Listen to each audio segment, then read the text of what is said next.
There we go. Let's get Facebook in here. Rocking and rolling. Looks like landscape for them. That's good. Hopefully landscape. I guess I should fix my camera there, huh?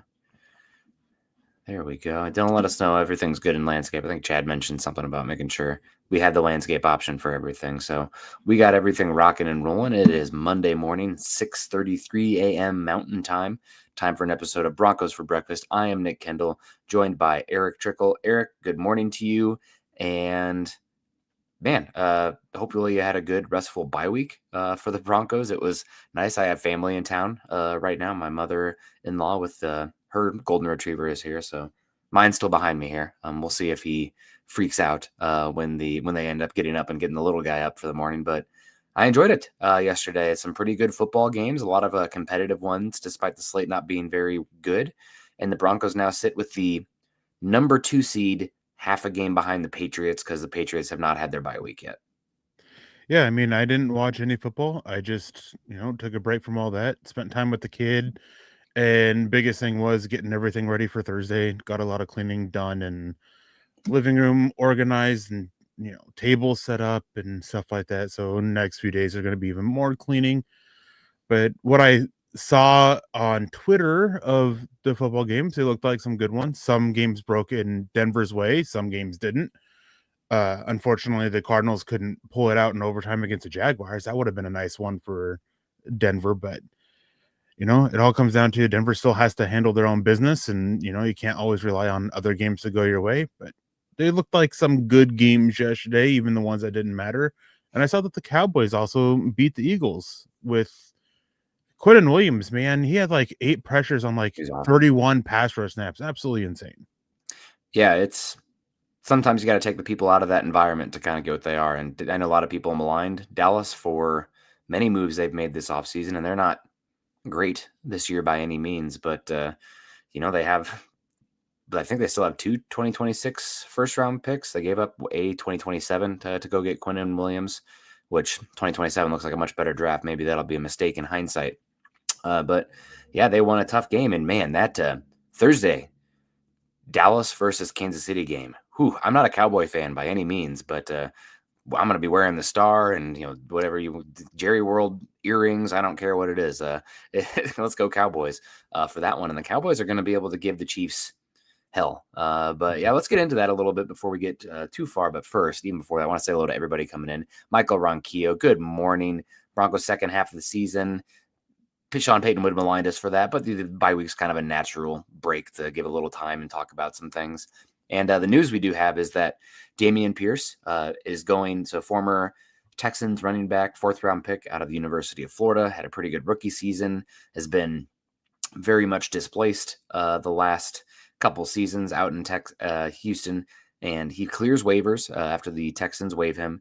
And according to Mike Kliss, the Broncos did make a pretty aggressive move to get him on the practice squad. So that feels a little bit, what's the word I'm looking for? If it can't be that aggressive if you didn't claim him off of waivers or sign him to your regular squad. It's practice squad. So I don't know how aggressive, hyperbolic, is that the right word? But he ends up choosing the Kansas City Chiefs instead. It is what it is. I mean, do the Broncos need to find another back? Am I a big Jaleel McLaughlin, RJ Harvey, Tyler Bidet fan right now? We're going to get to grades here at some point. The answer is going to be no for that. And it would have been nice to have him in here. Obviously, Denver was interested in the practice squad, but I don't think it's going to be the biggest loss in the world. They're still going to have to figure something out, I think, in the end, Eric. But one option down. And also, guess what? If they really want, you can correct me if I'm wrong here, Eric. If they really wanted Dameon Pierce, he's on a practice squad. They could sign him to the active roster. Yes, but he has the ability to still say no to it. Yeah. Like, that's one thing is, like, if he really wants to be with Kansas City for whatever reason, and maybe the biggest reason is who he gets to play with, obviously. But Yeah. if he wanted that and Denver wanted to sign him to the regular roster, he could still say no to it. Doesn't happen very often, but it does happen. I mean, Sam Ellinger is an example of that. He's turned down multiple, even prior to the season and since the start of the season, he's turned down some regular 53-man rosters for it. But I'm not, what's to say, no crying over spilled milk with Dameon Pierce. there's a reason why, and I said this last week on Friday, there's a reason why the Texans have been trying to move on from him since his rookie year, where he had right around 1,000 yards. I can't remember if it was more or less than that. And this year, as they're dealing with a lot of injuries at running back, there's a reason why they waived him. Right? There's been some stuff coming out about him from some of the guys who cover the Texans, some of their beat writers, about the off field, the coaching ability of him, and that seems to be Coachability. why they kind of moved on from him. So I'm not crying over it. Broncos still need to add somebody. Had they signed him had he chosen the Broncos practice squad, it would be a whatever move. I wouldn't be expecting a lot out of him anyways. So I'm not sure what else is out there, because you can, you have that ability to sign somebody off of the practice squad if they want, or for agents.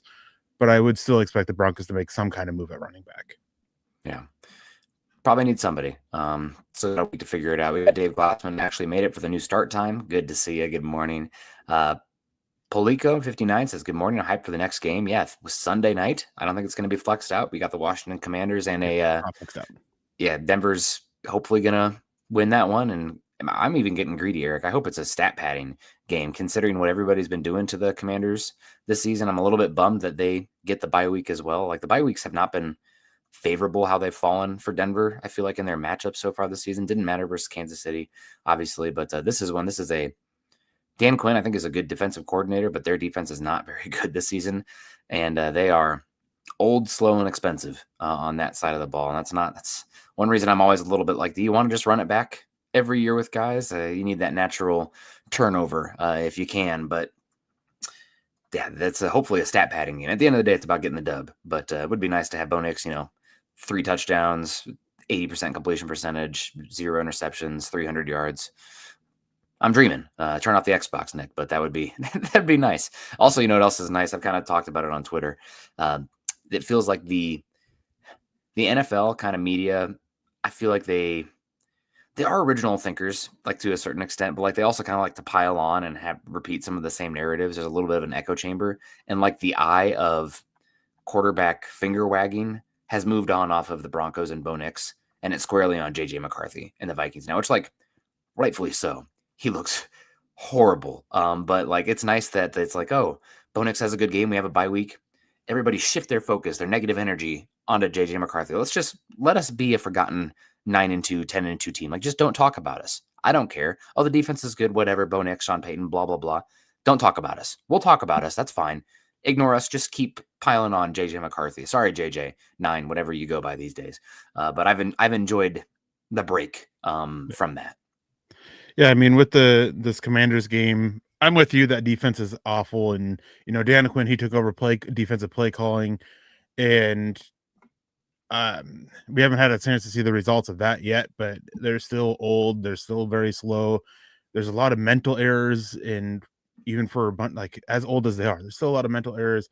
That one linebacker edge, Luvu, is that his name? Luvu, Luvu. Yeah, Thank you, Luvu. He hasn't been great for them after they gave him that big deal that they did. And I mean, there's just a lot of issues with that defense. And then offensively, there's a chance to get Jaden Daniels back. I mean, he appeared on a Brennan Ayuk FaceTimed him or video called him, and he's like, I'll be back for this game. Jaden Daniels said that. So we'll see what the team doctors say and what the team says, but there's a chance that he gets back. But even with him, it's not like this offense was lighting it up. They were obviously doing better than they are with Marcus Mariota. But I'm still, have a lot of confidence in this Broncos defense against that. And it's just, can this Broncos offense, can they build off of what they did against Kansas City? Or will they do what a lot of teams have done off the bye week this year and kind of have that slow start? I hope that's not the case, but it's just been a trend this year that a lot of teams coming off the bye, just a little bit of a slow start. And Broncos offense can't really afford those slow starts. And then with JJ McCarthy, real quick on that, I think it's funny that since 2000, out of 852 qualifying quarterbacks since the year 2000, in EPA per dropback, McCarthy is 851 out of 852. The only player worse than him, Bronco fans are familiar with him only because we had to play against him a couple times, Jamarcus Russell. And if you isolate it to third down only, McCarthy's 852, dead last. He's been awful, and it's funny watching some of these uh, some of the draft analysts who are really, really high on McCarthy having to, what's the right word here, protect their narrative, I guess would be a way to put it, of always making lame excuses for McCarthy. And he's only had X amount of starts, X pieces aren't great around him. Like, it's a lot of the same kind of conversation and same kind of excuses that we've seen here in Denver over the last 10 years be made. Maybe he turns it around, but man, there is nothing to inspire any confidence in him turning it around and sticking by him with what he's shown so far this season. Yeah, I mean, it's a good infrastructure around him. Like, there's enough proof of concept with Kevin O'Connell, Justin Jefferson, Addison, Hawkinson. Offensive line has had some injuries. I get the running back room isn't like full of stars, but like, again, you mentioned it. There's like being bad and having questions long term versus like unplayable. And right now he's unplayable. Now, again, like, what has he had? 6 starts in his career, something like that. 7 starts. They should write out the season at this point with him. He did, use the 9th overall pick on him, I believe, 10th overall pick to go get him.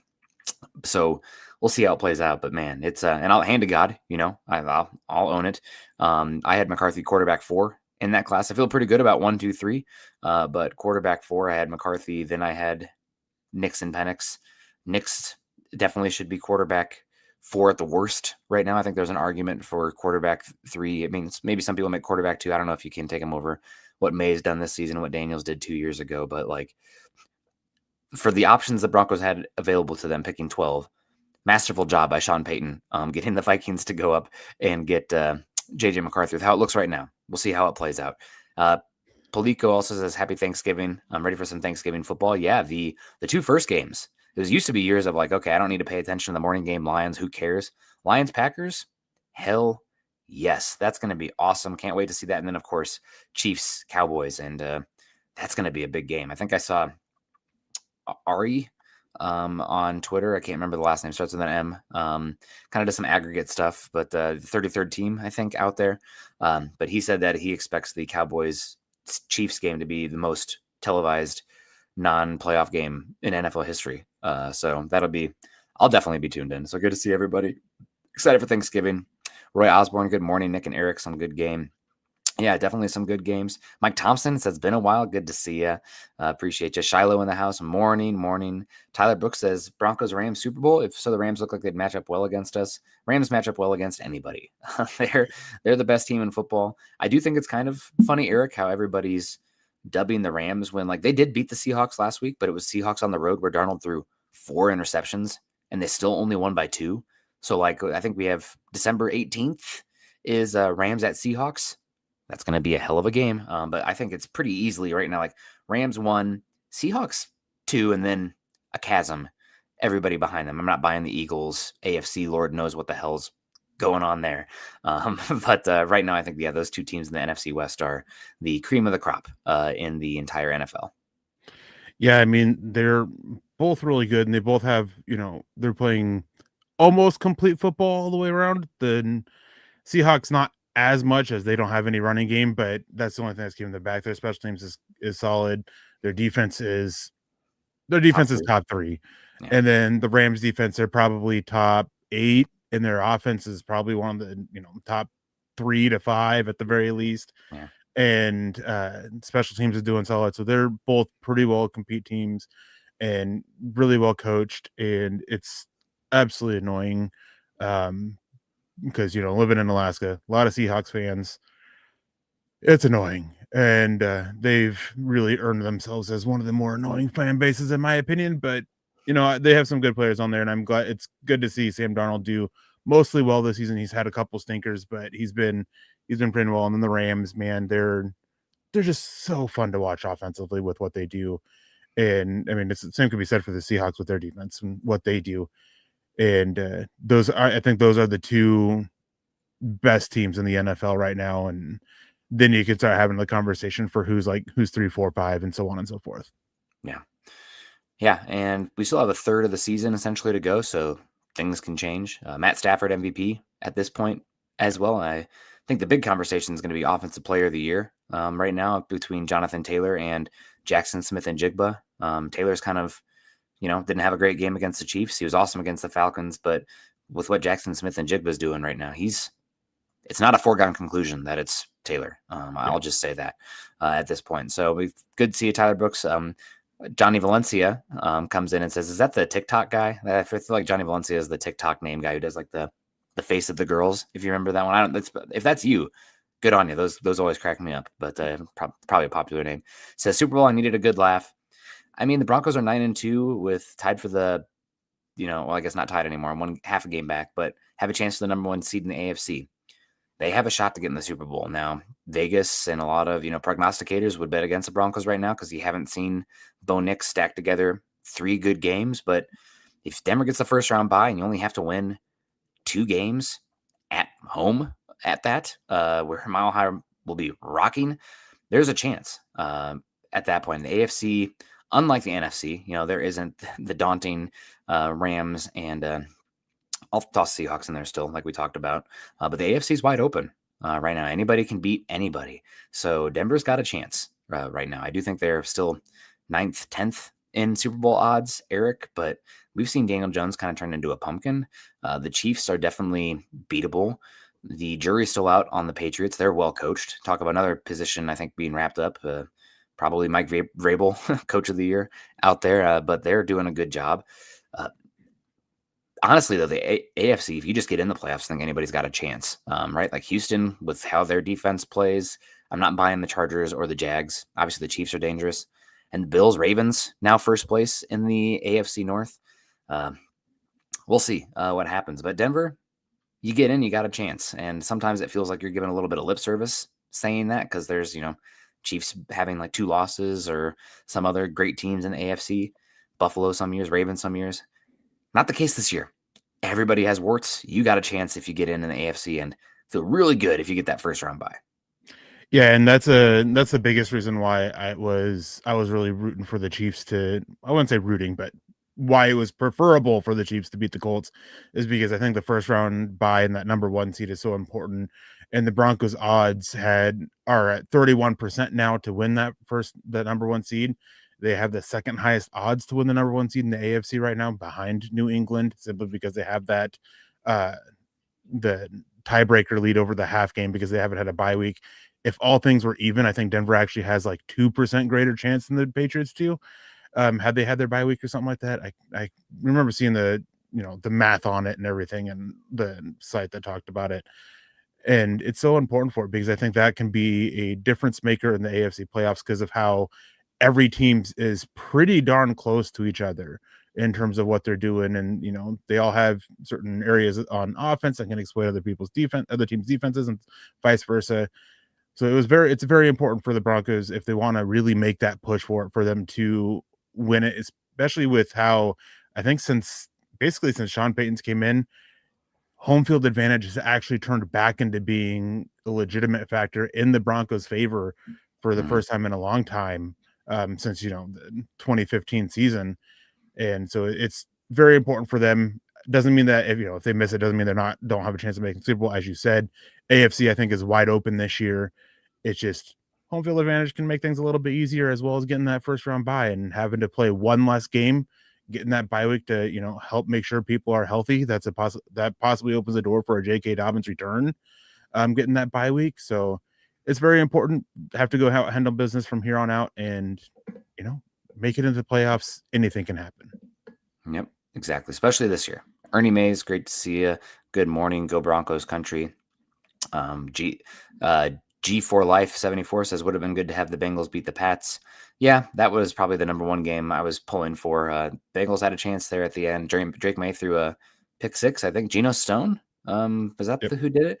Go Iowa, go Hawkeyes on that one. But it had been, sorry, I had to get it in there. We got Kaleon in the house, says, yo, good to see you, Kaleon. Hope you're doing well. DeAndre Witherspoon says, Denver is back from the bye. Let's get to work.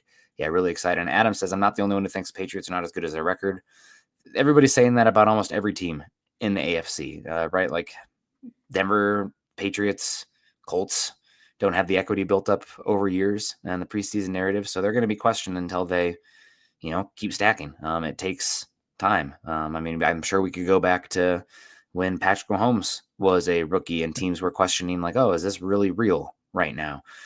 So again, it takes time to get that, but all that matters is to keep winning the games in front of you. We have all the fancy analytics, and they're valuable to some extent, obviously, some more than others, as far as being predictive. But at the end of the day, if you can squeak by a bunch of improbable games, maybe it doesn't mean you're going to have a good chance against the next one, but it helps you in the standings. And as we talked about in the AFC this year, that really, really matters.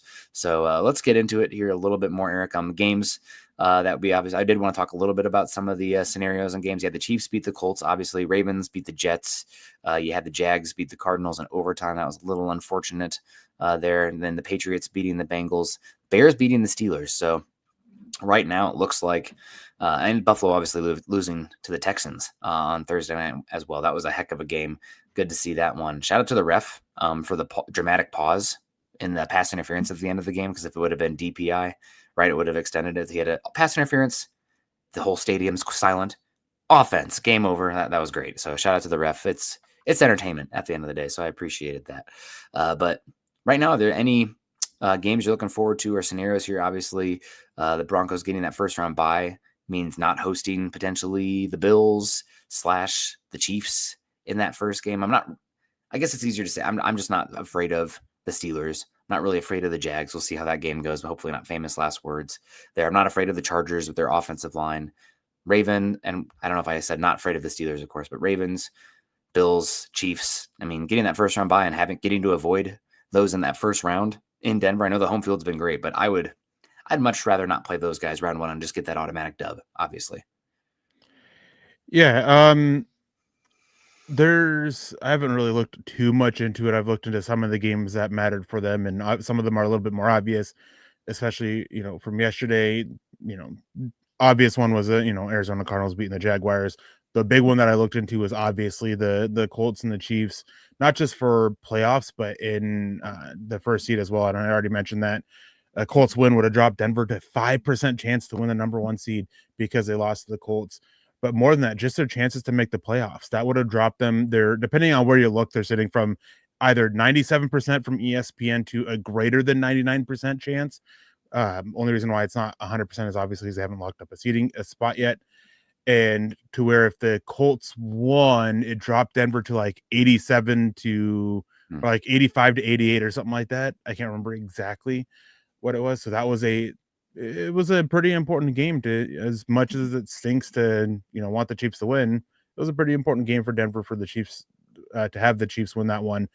And looking ahead at that, and just because of Denver lost to the Colts, so they need to get a game up on them somehow, and then still having the Jaguars, who the Colts have to play twice on their schedule, having beat the Texans, who the Colts have to face twice still out of their final 6 games. 4 of them are between those 2 teams that are making a push for the playoffs.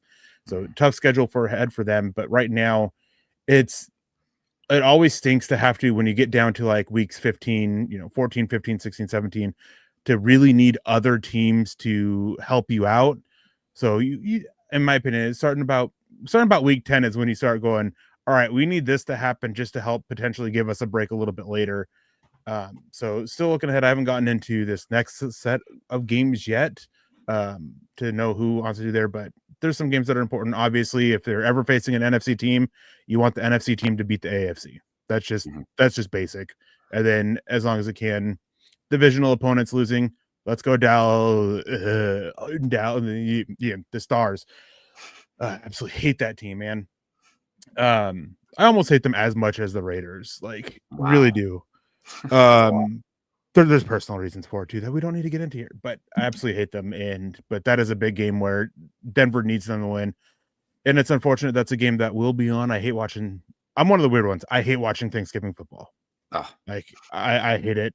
Not because the games or anything like that, but because Thanksgiving, it's like, it's the family holiday. It's all about the family, and football just kind of detracts away from that, at least in my family. And there's some childhood stuff that goes into it as well. It's part of the reason why I hate the holiday in general, not the football aspect, but the stuff from a kid. But that's a game that will probably be on. Yeah, that'll be better that than the dog show. I love my dog, but I love the dog show. Oh man, I I got to make sure I get the remote so that's not on over the football game. Otherwise, I'm gonna be pissy. Michael, there goes the dog. Heard the kid getting up, so gone. We got Martin says because of QB league, Chiefs, Bills, Ravens, all dangerous. I mean, those quarterbacks all have the ability to go unconscious, and when you have a perfect throw and perfect route beats perfect coverage every time, offense gets to dictate where the ball goes. So, yeah, I mean, eventually you're gonna have to beat those teams, right? But I'd rather not have to do it 3 times. I'd rather only have to do it, or 4 times. I'd rather only have to do it 3 times. Can I just talk about, like, just mention real quick, find somebody who talks about you the way Tony Romo talks about Patrick Mahomes. Like, I know what's his face gets all the talk about it. Collinsworth gets all the talk about it, but Tony Romo is probably worse. He's here comes playoff Patrick Mahomes almost every single snap, every single thing. Dude does no wrong in Tony Romo's eyes. Man, when they were announcing the Broncos-Chiefs game last week, that was so annoying to have to listen to. Romo is so bad about it. Yeah. Manny comes in and says, what's your take on the Pats in the battle number 1 seed? I wouldn't rule out the Colts totally just yet, too, but they have a very tough schedule. I think they still have to play the Texans twice and the Jags twice, and they have another game. DVOA entering this Chiefs game had them as the number 4th toughest schedule in the NFL, despite having the 32nd ranked toughest schedule to that point. So I don't know. I think Daniel Jones is a little bit of a pumpkin. I think their defense is only good out there, and they're still a good team. Like, don't get me wrong, but Denver's more in a race with themselves right now, I think, than anything. They got to take care of their business. Patriots, unfortunately, don't have a tough schedule. Their next game is against the Giants. Giants, though, despite the really terrible record, Eric, I think they're feisty. I was looking, so they're on a pretty big losing streak right now, but their string of games that they've played, the teams they've played here as of late, is like might be the toughest in the league. I'm actually I was looking like, oh my God, that is a gauntlet. So this is dating back 1, 2, 3, 4, 5, 6, 7 weeks in a row. They beat, if you remember, they had that Thursday night game before they played Denver, beat the Eagles. Oh, maybe the Giants, Jackson Dart. But then after that, they've lost every game. But these are all currently playoff teams that they've lost to, and they've only one of them was by, 2 of them was lost by more than 1 possession. But still, you had lost the Broncos, improbable as that was. It's whatever. We took it from them. Then you had at the Eagles, you had the 49ers, you had at the Bears.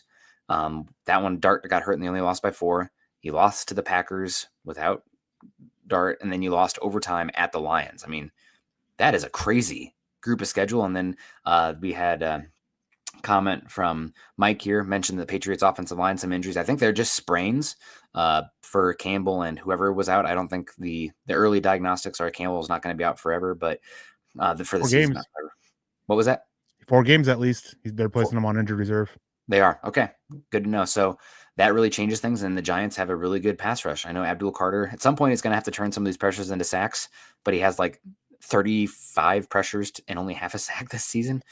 I think he'll start racking them up at some point, but this Giants-Patriots game is a little bit more interesting than the records would have you believe. So that's a tough one. Then after that, the Patriots, it's not too hard. They have a bye week 14. Then, of course, they have the bye week before they host Buffalo, which is their toughest game.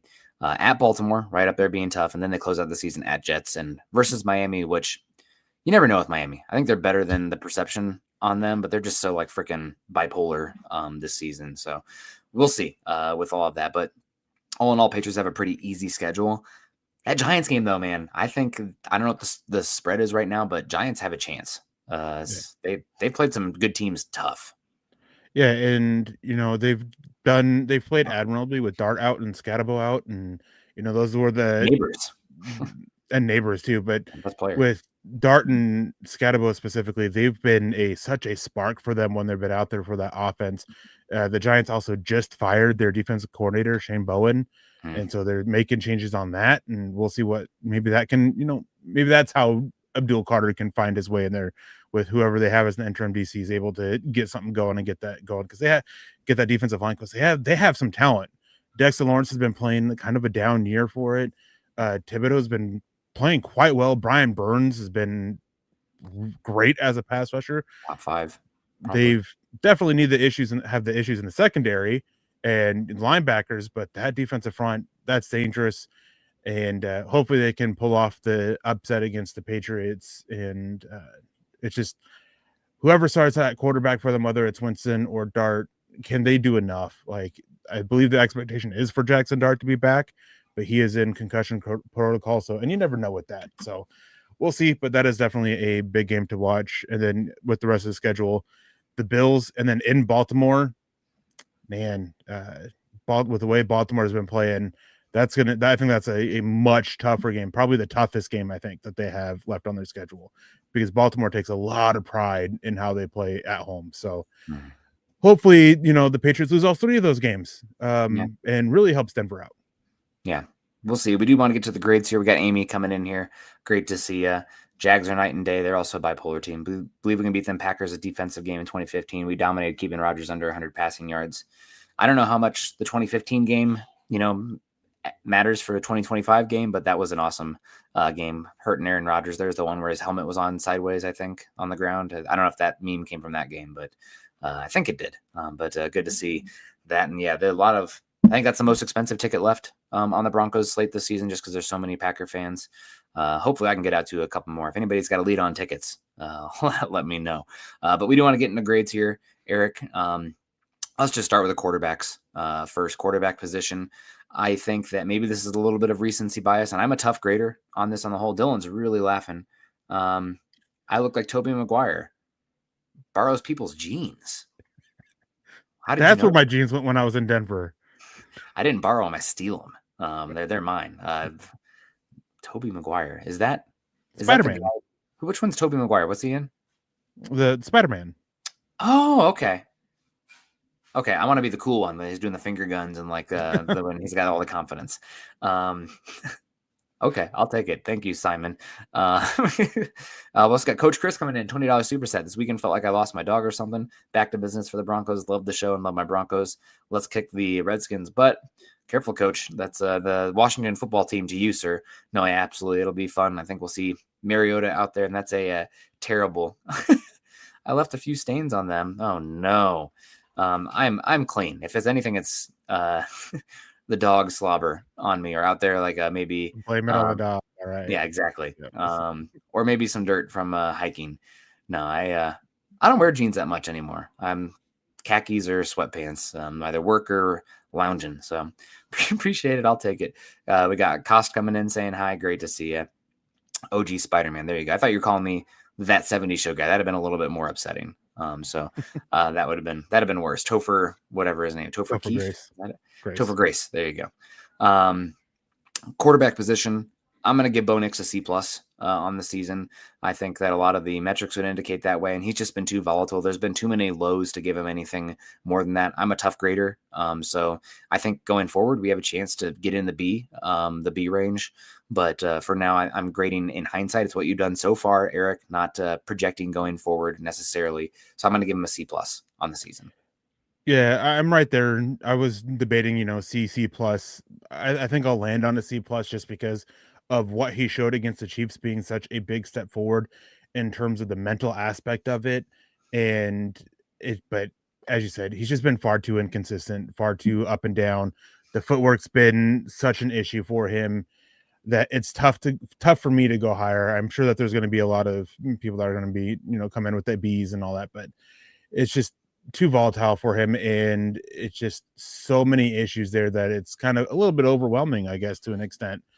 But after the Chiefs game, I think that he can really turn around and get things going and build off of what he did, especially with the bye week, and that whatever it was he did in the mini bye week, it really helped whatever was going on with him, and that he can continue doing that going forward. I mean, it was kind of I don't want to say validation, but like we were saying, like hold on to the ball, get through your reads, hit the open guy, climb into space. Like you don't have to like play like you're playing behind the worst offensive line in football. Like, are they the best pass blocking unit? What some of the metrics say, no, but are they top 5, top 8? Yes.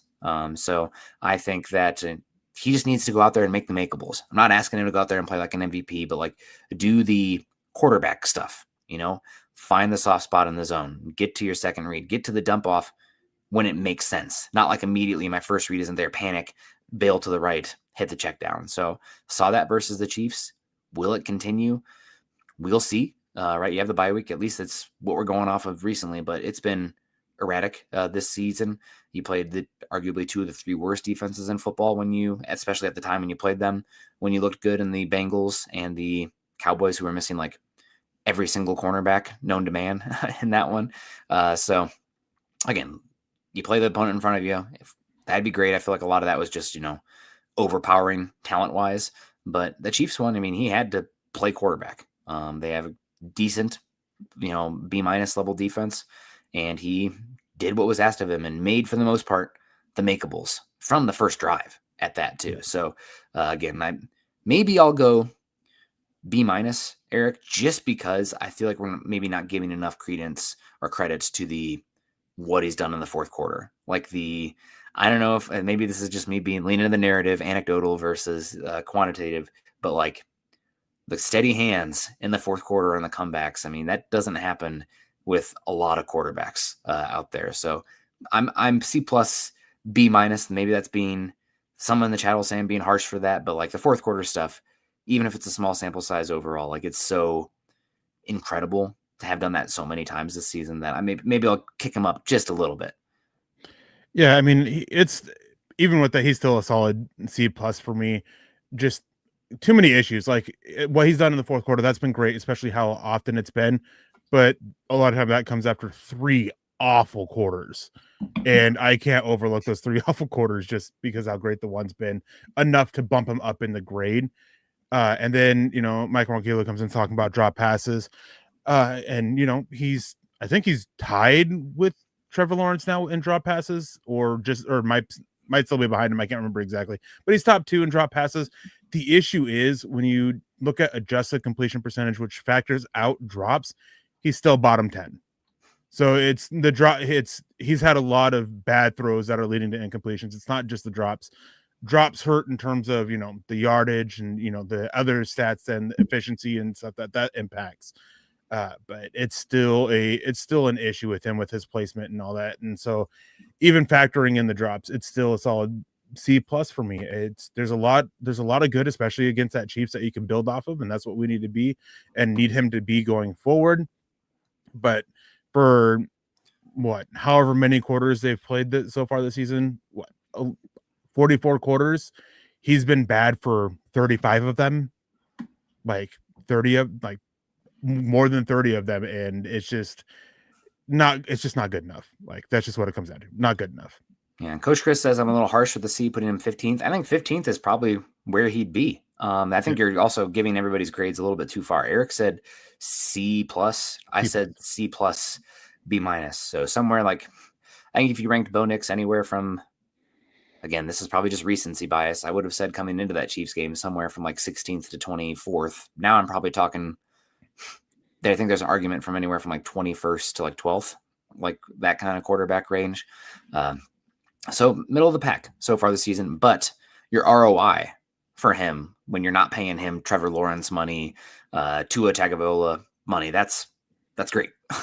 You'll take top 15 quarterback because on the rookie contract. You hope for better long term, but for now that is just fine, baby, just fine. And I think he's got a chance to get up to a B. B as in boy, Coach Chris. Yeah. B as in Bronco. We got running backs now. This is the hardest one, Eric, because I'm going to give them a B, a high B, very close to a B+ on the season. How Harvey had been utilized in the pass game, some of that unlocking him, and then also how J.K. Dobbins was running. So this is what we'd had so far. The overall sample, probably a B. Going forward, I mean, they're probably a D unit, as in dog. They got to figure out something, but a lot of that grade was driven because Dobbins was so efficient and good. So the team's going to go as far as the running back or the quarterback at the end of the day, and how healthy they are. I've said that 100 times, put on a shirt, I guess, but running back position is the one I'm most concerned about because I don't want it to be only on Bo Nix playing like a top 12 quarterback for this team to succeed, which is what we saw from the running backs with the Chiefs. That's probably what it'll have to be for the Broncos, unfortunately. I'm gonna cheat here. I'm gonna give 2 grades for the defense, one with J.K. Dobbins, one without him. Running backs. Yeah, sorry. With J.K. Dobbins, it's a solid probably B plus for me, maybe an A minus. So I'm a little bit higher there. He just became so efficient, and the fact that he exceeded what Javonte Williams gave the Broncos last year after what 6 games, 7 games, and he's just been so good for them and really helped balance out the offense a little bit. Still a lot of offensive issues, but he was such a big help for them. But without him, it's an F, and it's an easy F. Shit. RJ Harvey has been awful. Like, he's been great. He's been good as a receiver. Don't get me wrong, but they didn't draft him just to be a receiver out of the backfield. They brought him to be an explosive playmaker for this offense that's with running the ball, not just receiving, and he can't run the ball. He has 3 explosive plays, 2 of them running the ball out of what 89 total touches. That's not good enough. And the fact that he hasn't stepped up as a blocker, he is a receiving only running back right now. That makes it a little bit predictable when he's in the backfield, because 31.1% success rate running the ball, not good enough. And then you have the fact that on passing downs and passing situations, you can't really rely on him to be in there, because he's just going to be out. So teams can dial up a blitz, because if he is kept into block, he's going to miss it, because that's what we've seen from him this season. And then McLaughlin and Bidet, man, they're like, calling them replacement level talents is being generous for them. And Bidet, he was kept, to be a blocker, but he's not being kept into block whatsoever. And it's not even situations where he's leaking out, where he's looking to block and then leaks out. That's not what it is. He's just being quick to go in and get to his route and then dropping a pass, because he has like 4 drops on 17 targets or something like that. Yeah. It's not good enough. Denver needs better. Yeah. Some guys, and we see some plays under center instead of shotgun. I don't think Bo Nix looks super comfortable under center compared to shotgun. A lot of his good plays in that Chiefs game as a drop back passer looked to be a little bit more shotgun. So I think eventually you have to get there with him. But with where your running back room is at right now and how Nix is playing, you probably it's got to be more shotgun 11 personnel offense, even though the trends in the league are not that currently. But it's more about getting your best players out there than it is following the trends that work. Following the trends that work is more of getting that done in the offseason and making sure you have the players to do that. Right now, you have what you have. You got to get your best guys out there. That's my opinion, at least. I mean, Sean Payton switches up personnel, but this is a more shotgun-oriented 11 personnel team, because that's what works best with the players that you have. Yeah. In order to do, some of that other stuff, they need that inline tight end. Yeah. Like, that would really help them out, because Adam Troutman's just not good enough. No. Careful, Dragon Slayer. Derek says Sean Payton play calling's been abysmal. Derek, I love you. I'm going to disagree with you. Maybe some of the sequencing, but like a lot of the offense when they've been pretty DIA this season has been because of chunk plays and red zone plays dialed up by Sean Payton. We gave Bo Nix a C+ on the season, B- area. But he's been one of the worst down-to-down quarterbacks efficiency-wise in football. His success rate out of quarterbacks with 175 dropbacks is the second worst in the league. I think that's 34th out of 35 quarterbacks. He's hit some explosives, and also he doesn't take the big catastrophic negatives. So like avoiding the sacks, that raises your EPA. But success rate's very binary. Yes or no, did you succeed? And first and second down especially struggled. Now, granted, the overall sample versus the recent game versus the Chiefs and potentially going forward, figuring some stuff out, just is what it is. That's just what the stat is. I don't think it, again, if we were just going off of that, we'd have given him an F, given him a C+. So looking past the success rate to some extent, but I don't think the play calling's been abysmal. Tight ends, talking about abysmal, Eric, I'm going to give the tight ends a D-, just because I'm going to give Nate Atkins a little love. I know he hasn't been used too much, but I think I love him too much as a piece. And I'm also going to throw Prentice in there as well, because I don't know if he's running back or fullback, but I've enjoyed his usage. Those two guys blocking out in the periphery and doing what they're doing have been enough to keep this from an all-out F for me. But your top two, Troutman, he's NPC right now, and Ingram's been the most disappointing signing. I'm looking to get out of that deal at this point with how he's looked right now, because, I mean, you're not fast enough or explosive enough to be beating defensive backs, and you definitely don't block. Like, what is it you do here? It's a dump off option. At that point, you might as well just give it to Harvey or one of the running backs and get a tight end out there who can actually block. So I'm going to give them a D-. I will give them a D plus, Ooh, okay. but that is because of what Nate Atkins, Adam Prentice, if we're considering him, it was a D minus for me until you said we're also including Adam Prentice in it. And Mercedes Lewis, like Mercedes Lewis, he's not seen the field a whole lot, but he's brought some reliability as a blocker.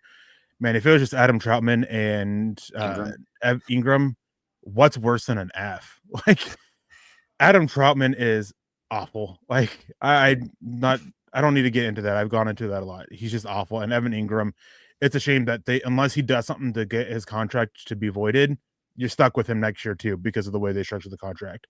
And that has quickly become the worst contract that they dished out last offseason, because with Talanoa Hufanga, you protected the team in case of injuries or in case of poor play. You did the same thing with Dre Greenlaw.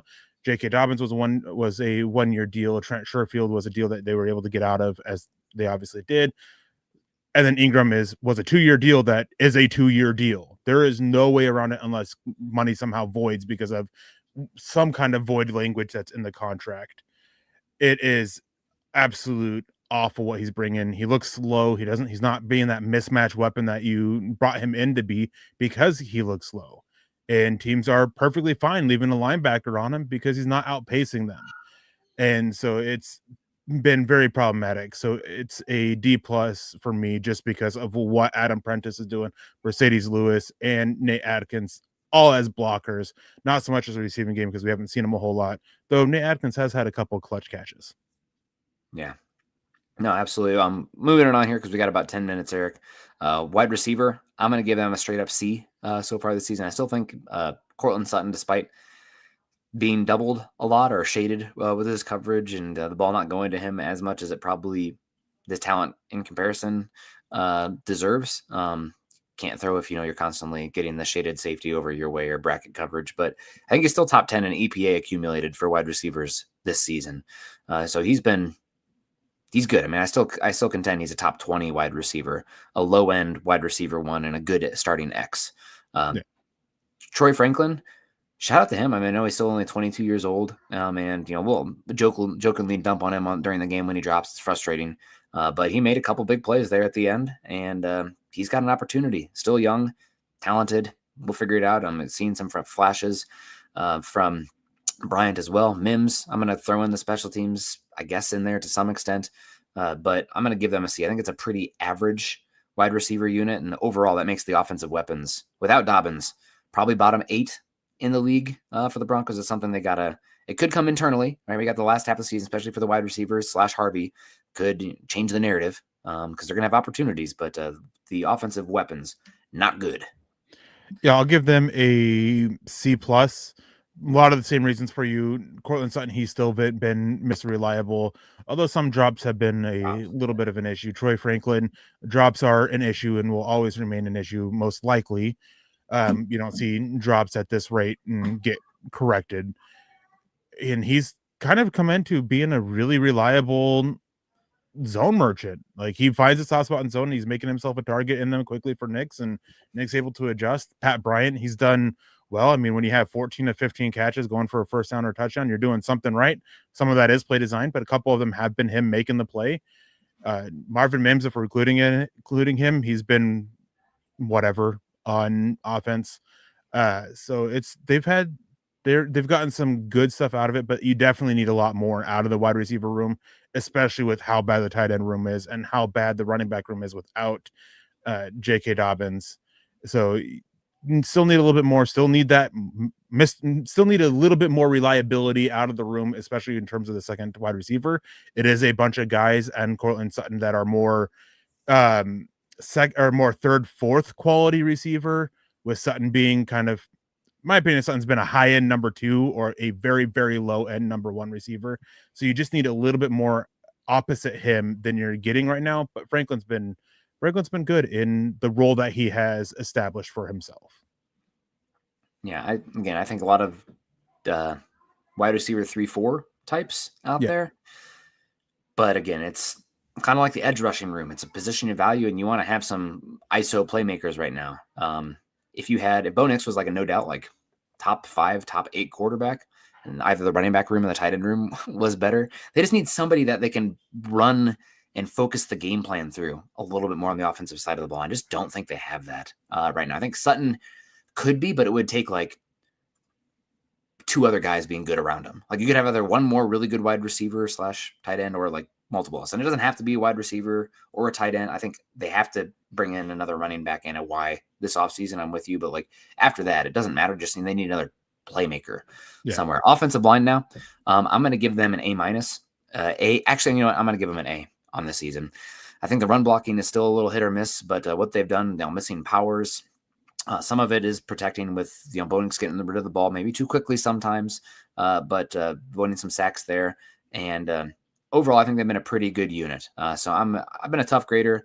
The offensive line is the identity of this offense, though. I mean, we just talked about how Bo Nix is, average B plus ish. AZ Wolf coming in, new member. Bless you. Good to see you.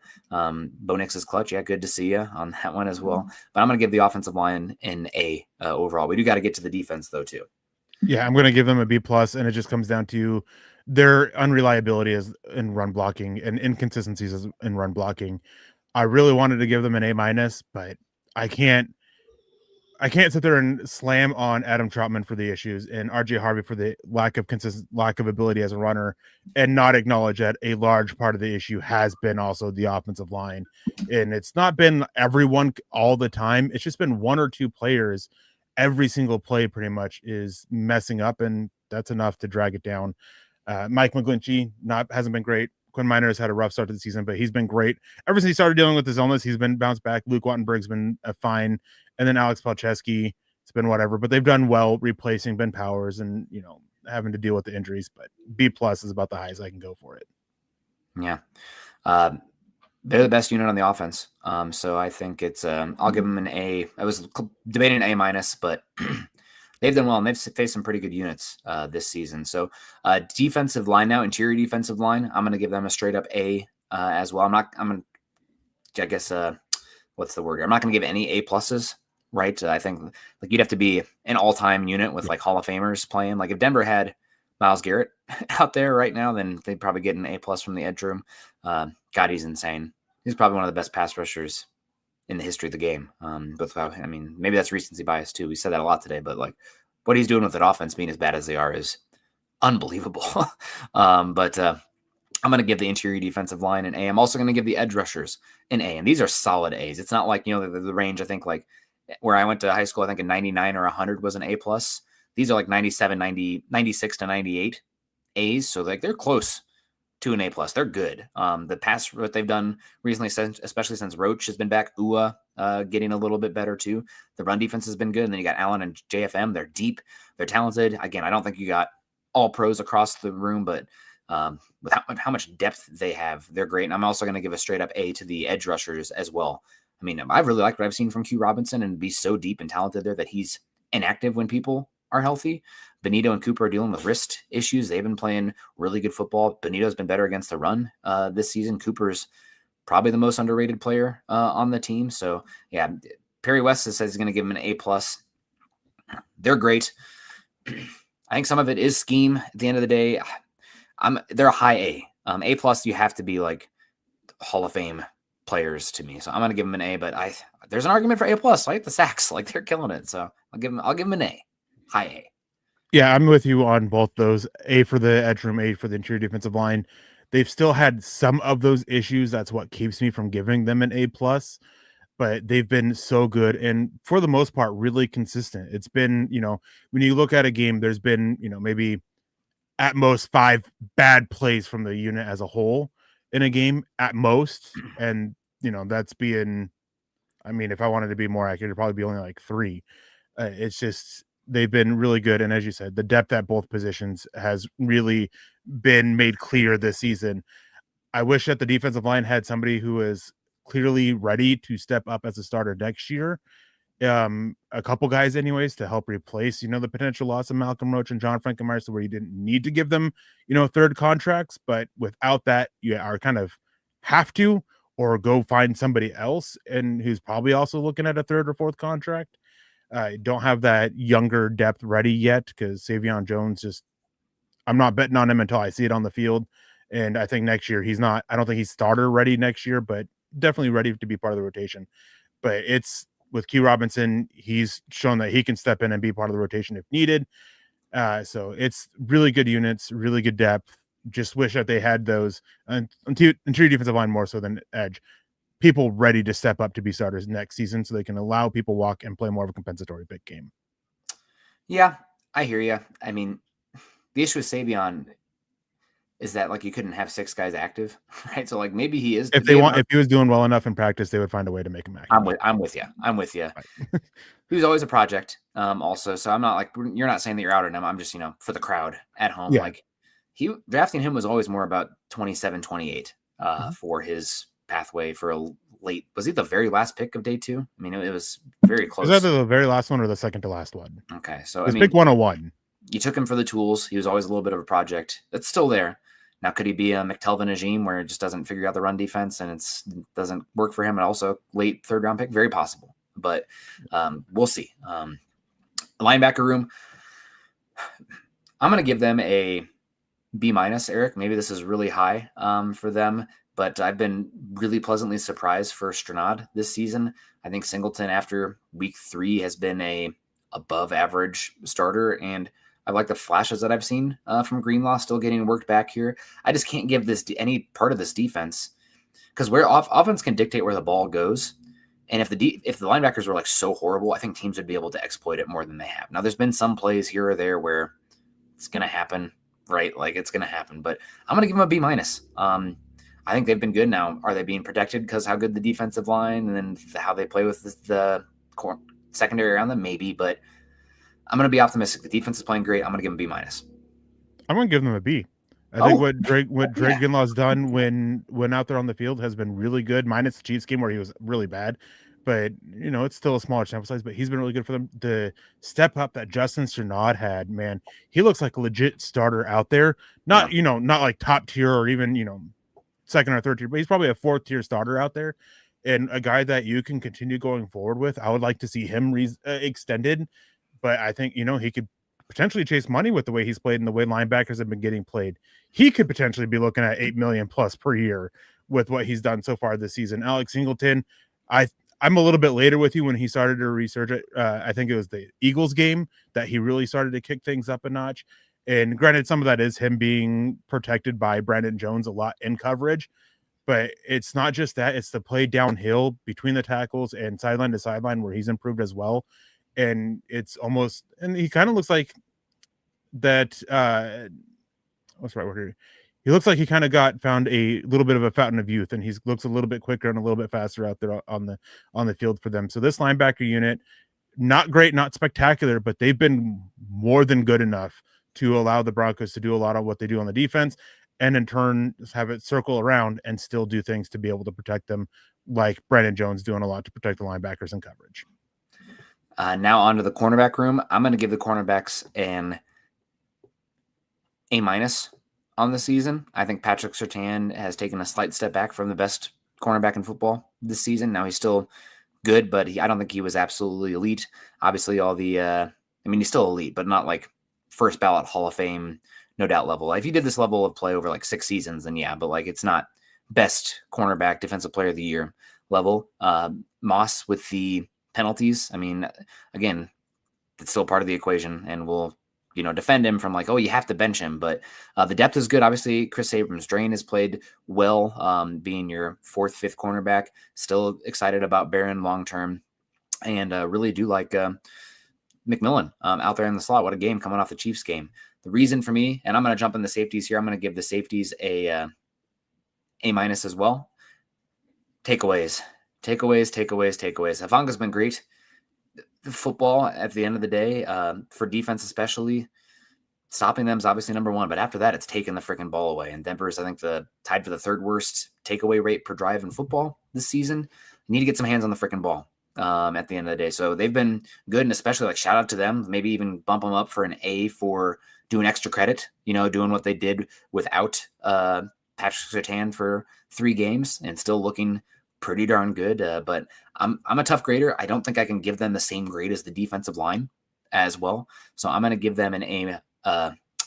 If it's an A, it's like a 94, where 93 is an A-. They're like right around that area. So slightly slower than the defensive line, A-. down there. They're great. Don't get me wrong. Start taking the ball away. We can have a conversation.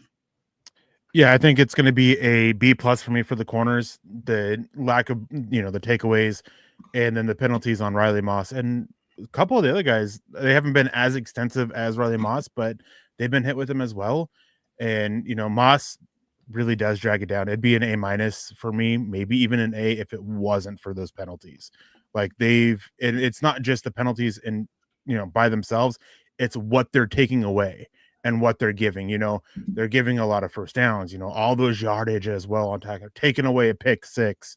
Like it's just such a bad result for the Broncos, and any penalty is, but these ones have been really killer for this defense and team in general.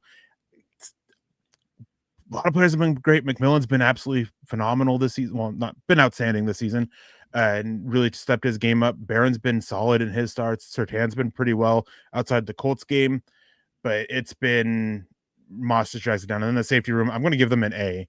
With what Brandon Jones is being asked to do with covering for the linebackers and coverage, he's not been playing what we saw last year, but that's because he's not able to kind of be a little bit more. He's not able to be a roamer as much because he has to protect the linebackers and coverage and keep those big plays from happening, which has been such a, so effective at eliminating some of these big plays for opposing offenses when it comes to targeting tight ends. And then you have Talanoa Hufanga, who has been outstanding, best free agent signing in football outside of the quarterbacks.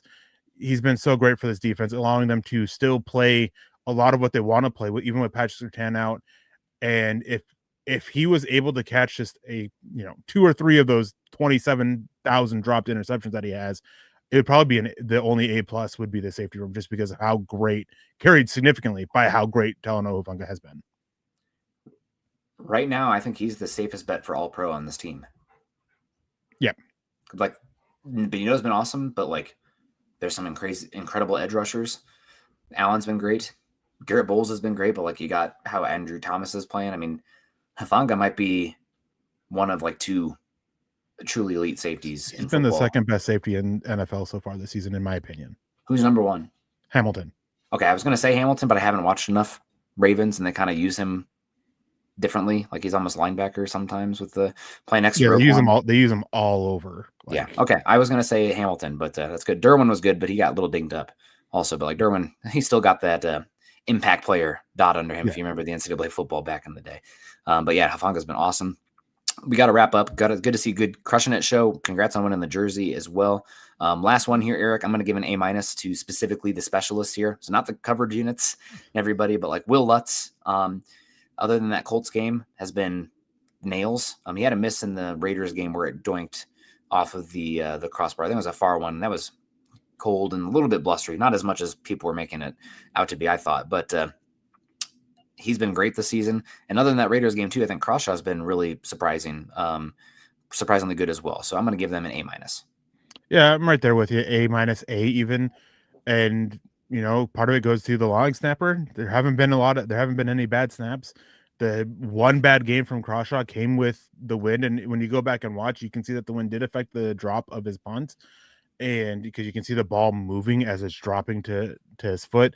And then Will Lutz, the Colts game, and then the bad kick against the Raiders, but he's been pretty reliable outside of that and earned the extension that he got. So I'm right there with you. I can't decide if it's an A minus or an A. It's right there in between, right out there on that cusp.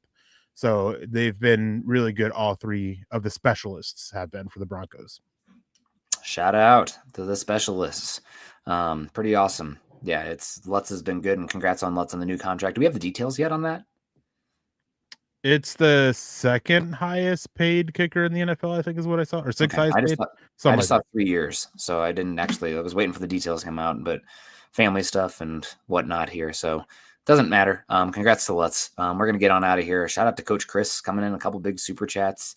Appreciate you, Coach Chris. We got AZ Wolf becoming a member, and Perry West giving the defensive line an A plus. There's definitely an argument for them, right? So pretty incredible unit. Feeling pretty good about it on the whole. I think we kind of paired this with our show on Friday, was it? Maybe Monday or whatever it was, where we talked about just a lot of the off-season stuff. Like right now, it's kind of a rock and a hard place between like continue to fortify the identity of the team, which is the offensive line, versus the biggest question, which is a go-to offensive weapon. Could be either way. And honestly, we don't have to get into it. We don't got time. Maybe off air we can talk, but we'll have plenty of time. TBD on Friday's show. After Friday following Thanksgiving, Erick's gonna be out, so we'll see. Black Friday, maybe we'll take a day off ourselves as well, or we'll see what Dylan's up to. I don't know how crazy Costco is this time of year. I have the day off, but I do have family here. As also Iowa plays Nebraska, so that's a national holiday for everybody. So appreciate everyone. Make sure you're following Erick and I on Twitter. Erick is at Erick Trickel. I'm at Nick Kendell MHH. Follow us at Mile High Huddle. Facebook.com/Mile High Huddle Pod and Facebook.com/Mile High Huddle. And of course, underneath there, subscribe, like, and share. I guess I'm going to go do my day job of being Tobey Maguire and stealing people's jeans out of here. So appreciate the comment. You guys can razz me. I got no self-esteem as it is, so it's all good. Appreciate everyone. Shout out to Derek. Shout out to Dave Glassman, Michael Ronquillo. You guys are great. Erick, thanks for waking up at 4:30. Dylan, good to see you. Happy Thanksgiving, since we won't see you guys until then as well. Enjoy the day. Go Cowboys. I'll say it full-chested, Erick. We'll say it this time. It's okay. Choose kindness and compassion. Have a great rest of your week, restful week. One final thought on that, Erick. Holidays are always tough. Make sure you guys are reaching out and utilizing the support lines and everything, suicide hotlines. Again, everything in life is temporary, but that includes the bad times. So again, you're not alone this time of year, and there's a lot of male loneliness and just a loneliness epidemic, especially this time of year. So again, really did want to put that out there. I mean, I'm too much online. I should put my phone away more. But, if you're just needed an escape, hit me up on Twitter and DM me, and we'll talk a little football. You're not alone. So kindness and compassion. Happy holidays. Happy Thanksgiving. Go Broncos.